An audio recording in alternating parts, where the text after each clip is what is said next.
These young people are studying in a new way. Class in spelling, it might as well be arithmetic or algebra or grammar, or in fact anything involving the use of words or symbols.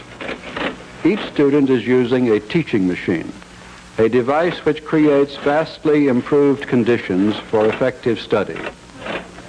What are teaching machines? How are they used?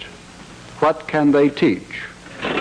Who prepares the material they teach? And how does this material differ from textbooks, lectures, and educational television?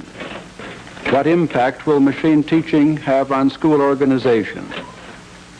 Some of these questions can be answered in at least a preliminary way.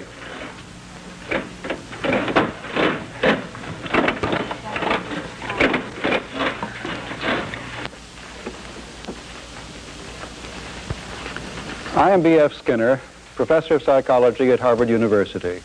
I should like to discuss some of the reasons why studying with the help of a teaching machine is often dramatically effective. With the machine you have just seen in use, the student sees a bit of text or other printed material in a window. This may be a sentence or two or an equation in arithmetic. Some small part is missing, and the student must supply it by writing on an exposed strip of paper. His response may be the answer to a question or the solution of a problem, but generally it is simply a symbol or word which completes the material he has just read. As soon as the student has written his response, he operates the machine and learns immediately whether he is right or wrong. This is a great improvement over the system in which papers are corrected by a teacher, where the student must wait perhaps till another day to learn whether or not what he has written is right. Such immediate knowledge has two principal effects. It leads most rapidly to the formation of correct behavior. The student quickly learns to be right.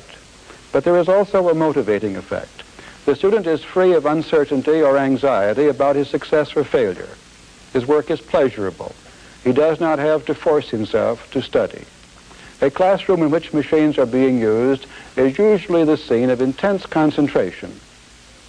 One function of a teaching machine, then, is to give the student a quick report on the adequacy of his response. This is important not only for efficient learning, it generates a high level of interest and enthusiasm. Another important advantage is that the student is free to move at his own pace. With techniques in which a whole class is forced to move forward together, the bright student wastes time, waiting for others to catch up. And the slow student, who may not be inferior in any other respect, is forced to go too fast. Not quite completing one day's assignment, he is even less likely to complete a second. And he gets farther and farther behind, and often gives up altogether unless remedial steps are taken. A student who is learning by machine moves at the rate which is most effective for him. The fast student covers a course in a short time, but the slower student, by giving more time to the subject, can cover the same ground. Both learn the material thoroughly. A third feature of machine teaching is that each student follows a carefully constructed program, leading from the initial stage where he is wholly unfamiliar with the subject to a final stage in which he is competent. He does this by taking a large number of very small steps arranged in a coherent order. Each step is so small that he is almost certain to take it correctly.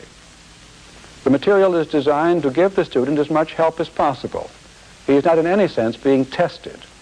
Instead, helpful hints, suggestions, and prompts maximize the chances that he will be right.